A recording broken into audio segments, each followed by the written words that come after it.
मुरली सुनते समय अभ्यास कीजिए। मैं आत्मा गॉडली स्टूडेंट हूँ। ईश्वरीय यूनिवर्सिटी में सुप्रीम टीचर शिव बाबा मुझे पढ़ा रहे हैं। ओम शांति। 15 जनवरी 2022। ज्ञान सूर्य बाबा के मीठे मधुर महावाक्य। मीठे बच्चे, यह दादा है वंडरफुल पोस्ट ऑफिस। इनके द्वारा ही तुम्हें शिव बाबा के डायरेक्शन मिलते हैं। प्रश्न: बाबा बच्चों को किस बात में खबरदार करते हैं और क्यों? उत्तर: बाबा कहते बच्चे खबरदार रहो, माया की जास्ती चोट नहीं खाओ। अगर माया की चोट खाते रहेंगे तो प्राण निकल जाएंगे और पद मिल नहीं सकेगा। ईश्वर के पास जन्म लेकर फिर कोई माया की चोट से अगर मर जाए तो ये मौत सबसे खराब है। जब माया बच्चों से उल्टे काम कराती है तो बाबा को बहुत तरस पड़ता है, इसलिए खबरदार करते रहते हैं। आज का गीत।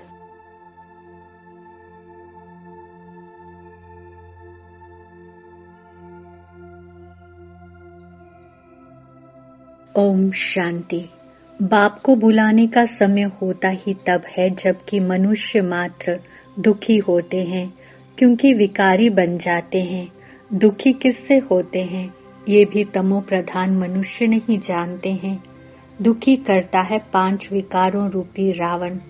अच्छा, उसका राज्य कब तक चलता है? जरूर दुनिया के अंत तक राज्य चलेगा। अब कहेंगे रावण राज्य है। राम राज्य, रावण राज्य नाम तो मशहूर है। रावण राज्य को भारत में ही जानते हैं। देखने में आता है दुश्मन भी भारत का ही है। भारत को रावण ने ही गिराया है। जब से देवता वाम मार्ग में गए अर्थात विकारी बने हैं, दुनिया ये नहीं जानती। भारत तो निर्विकारी था, ये विकारी कैसे बना? भारत की ही महिमा है। भारत श्रेष्ठाचारी था, अब पतित है। जब से पतित बनना शुरू किया तब से भगत पुजारी बने हैं। तब से ही भगवान को याद करते आए हैं। ये तो समझाया गया है कि कल्प के संगम युगे युगे बाप आते हैं। कल्प के 4 युग तो हैं, बाकी 5वें संगम युग का किसको भी पता नहीं है। वह तो संगम युग बहुत कह देते हैं। कहते हैं युगे युगे तो कितने संगम हो गए। सतयुग से त्रेता, त्रेता से द्वापर, द्वापर से कलयुग। परंतु बाप कहते हैं कल्प के संगम युगे बाप को आना ही है। इनको कल्याणकारी पुरुषोत्तम युग कहते हैं, जबकि मनुष्य पतित से पावन होते हैं। कलयुग के बाद फिर सतयुग आता है। सतयुग के बाद फिर क्या होता है? त्रेता आता है। सूर्यवंशी लक्ष्मी नारायण का जो राज्य था वह फिर चंद्रवंशी बनते हैं। त्रेता में है राम राज्य, सतयुग में है लक्ष्मी नारायण का राज्य। लक्ष्मी नारायण के बाद राम सीता का राज्य आता है। सतयुग त्रेता जरूर बीच में संगम होगा। फिर उनके बाद इब्राहिम आता है, वह है उस तरफ, उनका यहाँ ताल्लुक नहीं। द्वापर में फिर बहुत ही होते हैं, इस्लामी, बौद्धि, फिर क्रिश्चियन आदि। क्रिश्चियन धर्म स्थापन हुए 2000 वर्ष हुआ। कोई कोई थोड़ा बहुत हिसाब निकालते हैं। अब संगम के बाद सतयुग में जाना होता है। ये हिस्ट्री ज्योग्राफी बुद्धि में होनी चाहिए। गाया भी जाता है ऊंचे ते ऊंचा भगवान, उनको ही त्वमेव माताश्च पिता कहा जाता है। ये है ऊंचे ते ऊंचे भगवान की महिमा। तुम मात पिता किसको कहते हो ये कोई नहीं जानते। आजकल तो कोई भी मूर्ति के आगे जाकर कहते हैं तुम मात पिता। अब मात पिता किसको कहें? क्या लक्ष्मी नारायण को, ब्रह्मा सरस्वती को, शंकर पार्वती को? ये भी जोड़ा दिखाते हैं। तो मात पिता किसको कहना चाहिए? यदि परमात्मा फादर है तो जरूर मदर भी चाहिए। ये जानते नहीं कि माता किसको कहा जाए। इसको गुह्य बातें कहा जाता है। क्रिएटर है तो फिर फीमेल भी चाहिए। महिमा तो एक की करेंगे ना, ऐसे नहीं कभी ब्रह्मा की करेंगे, कभी विष्णु की करेंगे, कभी शंकर की, नहीं, महिमा एक की ही करते हैं। गाते भी हैं कि पतित पावन आओ, जो जरूर अंत में आएंगे। युगे युगे क्यों आएंगे, पतित होते ही हैं अंत में। पतितों को पावन बनाने वाला बाप, उनको जरूर पतित दुनिया में आना पड़े, तब तो आकर पावन बनाएंगे, वहां बैठ थोड़े ही बनाएंगे। सतयुग है पावन दुनिया, कलयुग है पतित दुनिया। पुरानी दुनिया को नया बनाना बाप का ही काम है। नई दुनिया की स्थापना और पुरानी दुनिया का विनाश ब्रह्मा द्वारा स्थापना किसकी कराते हैं? विष्णुपुरी के। ब्रह्मा और ब्राह्मणों द्वारा स्थापना होती है। ब्राह्मणों द्वारा यज्ञ रचा जाता है तो ब्राह्मणों को ही जरूर पढ़ाते होंगे। तुम लिखते हो बाबा ब्रह्मा और ब्रह्मा मुख वंशावली ब्राह्मणों को राजयोग की पढ़ाई पढ़ाते हैं। उसमें सरस्वती भी आ गई। ये ब्राह्मण का कुल वंडरफुल है। भाई बहन कभी शादी कर ना सके, जब कोई आते हैं तो हम उनको परिचय देते हैं कि परमपिता परमात्मा से तुम्हारा क्या संबंध है। पिता तो कहते ही हैं, तो वह हुआ बाप, वह दादा, वर्षा मिलता है उनसे जो ज्ञान का सागर बेहद का बाप है। देते हैं ब्रह्मा द्वारा, ये ईश्वरीय गोद है। फिर मिलती है दैवी गोद, ये भी समझाना सहज है। 4 युगों का हिसाब भी बरोबर है। पावन से पतित भी बनना है। 16 कला से 14 कला, फिर 12 कला में आना है। तुम्हें पहले पहले सबको बाप का परिचय देना है। बाबा से नया कोई मिले तो कुछ समझ न सके, क्योंकि ये वंडर है। बाप दादा कंबाइंड है। बच्चों को भी घड़ी घड़ी भूल जाता है हम किससे बात करते हैं। बुद्धि में शिव बाबा ही याद आना चाहिए। हम शिव बाबा के पास जाते हैं। तुम इस बाबा को क्यों याद करते हो? शिव बाबा को याद करने से तुम्हारे विकर्म विनाश होंगे। समझो फोटो निकालते हैं तो भी बुद्धि शिव बाबा की तरफ रहे कि ये बाप दादा दोनों हैं। शिव बाबा है तब तो ये दादा भी है। बाप दादा के पास फोटो निकालते हैं। शिव बाबा के पास इस दादा द्वारा मिलने आए हैं। ये हो गई पोस्ट ऑफिस। इन द्वारा शिव बाबा के डायरेक्शन लेने हैं। ये बड़ी वंडरफुल बात है। भगवान को आना है तब जब दुनिया पुरानी होती है। द्वापर से लेकर दुनिया पतित होना शुरू होती है। अंत में सारी दुनिया पतित हो जाती है। चित्रों पर समझाना है। सतयुग त्रेता को स्वर्ग पैराडाइज कहा जाता है। नई दुनिया सदैव तो नहीं होगी। दुनिया जब आधी पूरी होती है तो उनको पुरानी कहा जाता है। हर एक चीज की लाइफ आधी पुरानी आधी नई होती है, परंतु इस समय तो शरीर पर भरोसा नहीं है। ये तो आधा कल्प का पूरा हिसाब है। इसमें बदली हो ना सके। समय के पहले कुछ भी बदल नहीं सकता और वस्तुएं तो बीच में टूट फूट सकती हैं, परंतु ये पुरानी दुनिया का विनाश और नई दुनिया की स्थापना आगे पीछे हो नहीं सकती। मकान तो कोई समय टूट सकता है, ठिकाना नहीं है। ये चक्र तो अनादि अविनाशी है, अपने टाइम पर चलता है। पुरानी दुनिया की पूरी एक्यूरेट लाइफ है। आधा कल्प राम राज्य, आधा कल्प रावण राज्य, जास्ती हो नहीं सकता। तुम बच्चों की बुद्धि में अब सारी त्रिलोकी आ गई है। तुम त्रिलोकी के मालिक द्वारा नॉलेज ले रहे हो। तुम्हारा मर्तबा इस समय बहुत ऊंच है। इस समय तुम त्रिलोकी के नाथ हो, क्योंकि तुम तीनों लोकों के ज्ञान को जानते हो। साक्षात्कार करते हो मूल वतन, सूक्ष्म वतन, स्थूल वतन। बच्चों की बुद्धि में पूरी पहचान है। बाबा त्रिलोकी का नाथ, तीनों लोकों को जानने वाला है। तुमको नॉलेज देते हैं तो हम भी मास्टर त्रिलोकी नाथ ठहरे। जो ज्ञान बाबा में है वह अब तुम्हारे में भी है, नंबरवार पुरुषार्थ अनुसार। फिर सतयुग में तुम विश्व के मालिक बनेंगे। वहाँ तुमको त्रिलोकी के नाथ नहीं कहेंगे। लक्ष्मी नारायण को त्रिलोकी का ज्ञान नहीं रहता है, सृष्टि चक्र का ज्ञान नहीं रहता है। तुम नॉलेजफुल गॉड के बच्चे हो। उसने पढ़ाकर तुमको आप समान बनाया है। तुम जानते हो हम फिर विष्णुपुरी के मालिक बनेंगे। इस समय जो कुछ पास्ट हो गया है वह नॉलेज भी तुम्हारे पास है।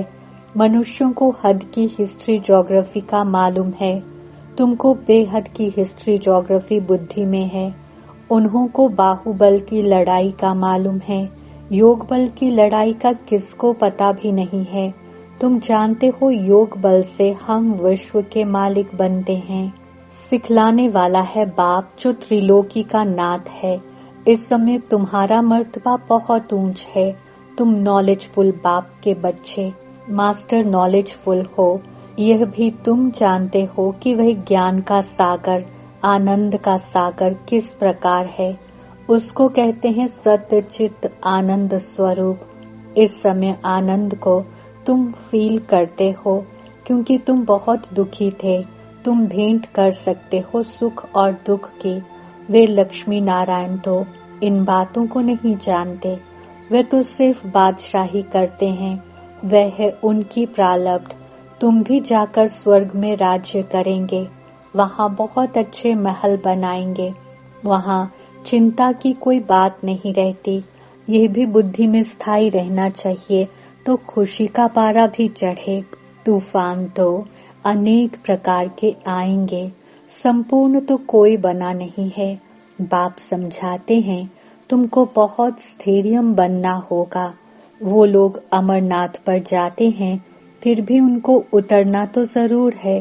तुम जाएंगे बाप के पास, फिर नई दुनिया सतयुग में आएंगे, तब फिर उतरना शुरू होगा।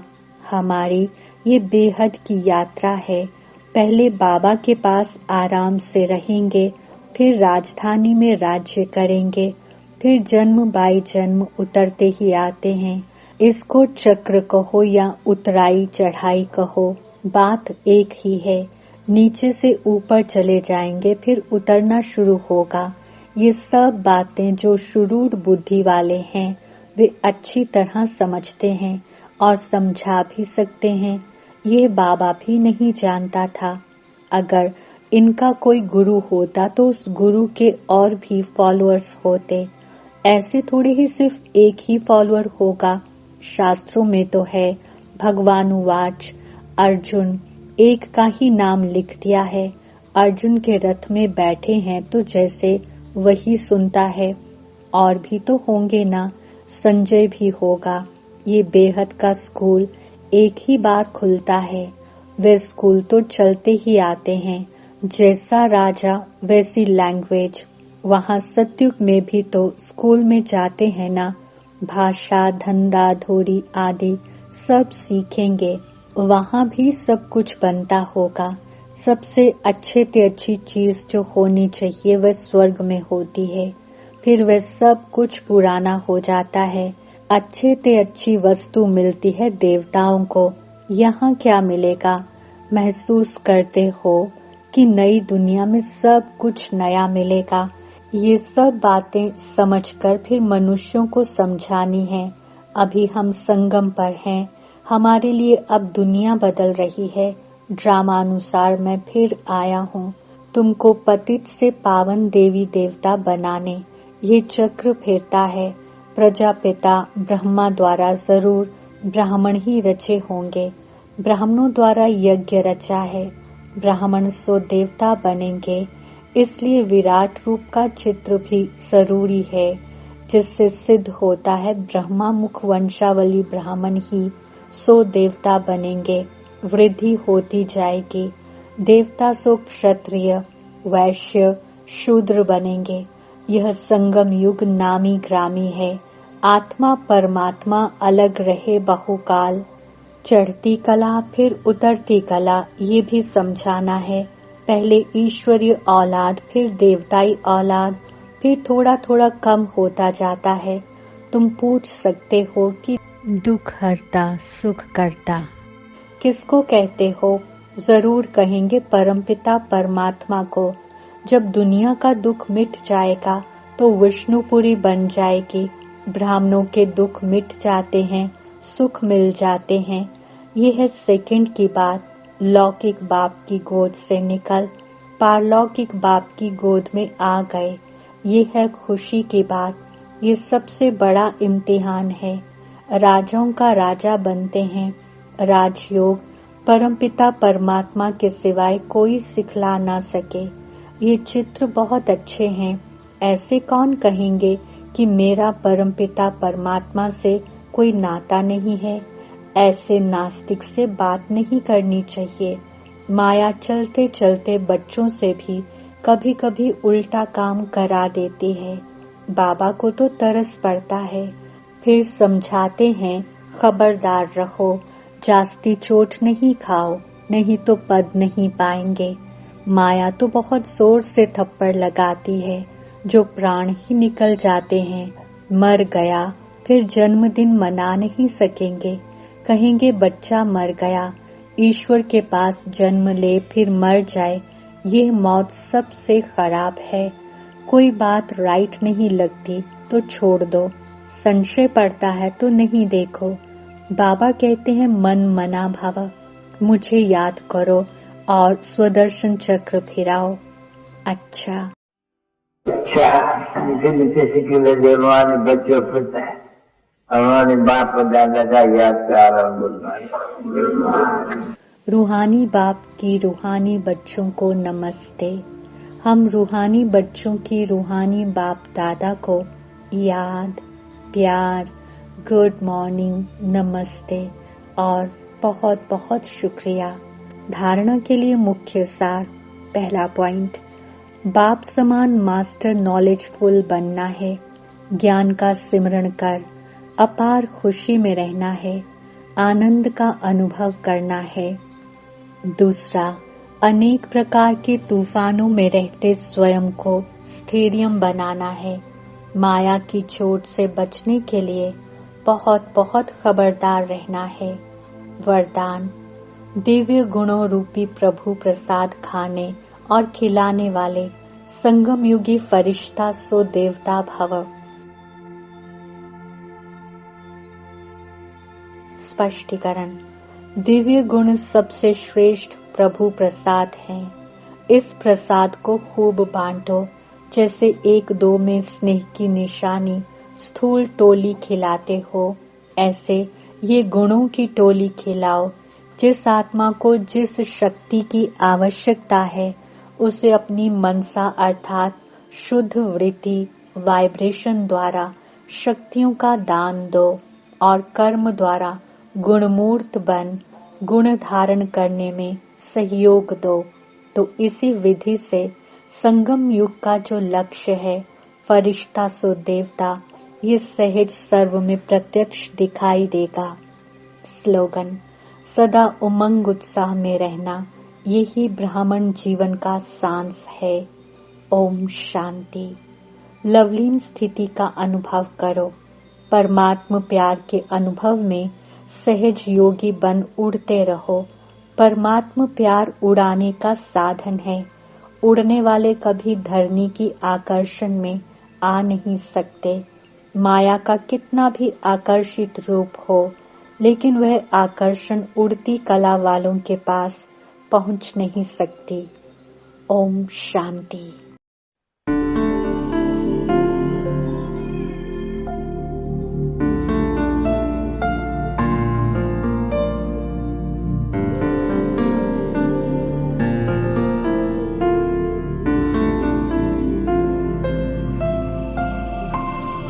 नैनों से छलके प्यारो बाबा, नैनों से छलके प्यार, पाए है सुख संसार बाबा, पाए है सुख संसार।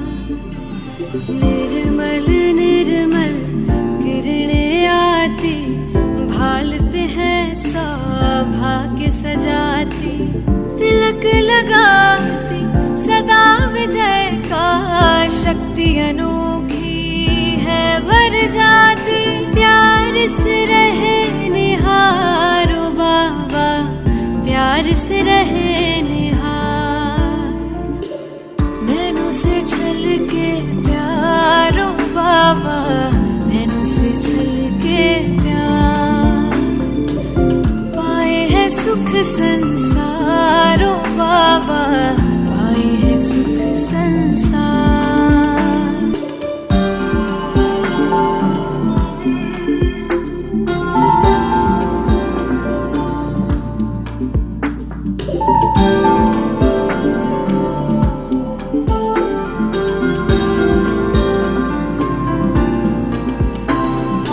ऐसे पल फिर कब आएंगे कल्प भर में ना पाएंगे प्यास बुझा ले युगों युगों के जन्म सफल हो जाएंगे कितने किए उपकार ओ बाबा कितने दिए उपहार नैनों से छलके प्यारो बाबा नैनों से छलके प्यार पाए है सुख संसारो बाबा पाए है सुख संसार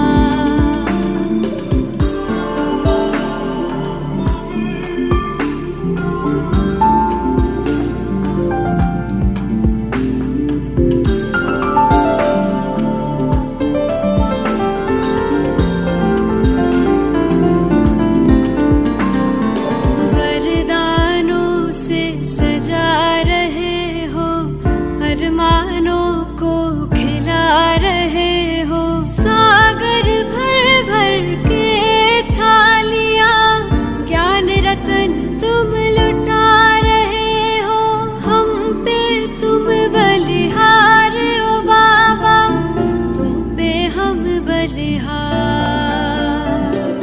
नैनों से छलके प्यारो बाबा नैनों से छलके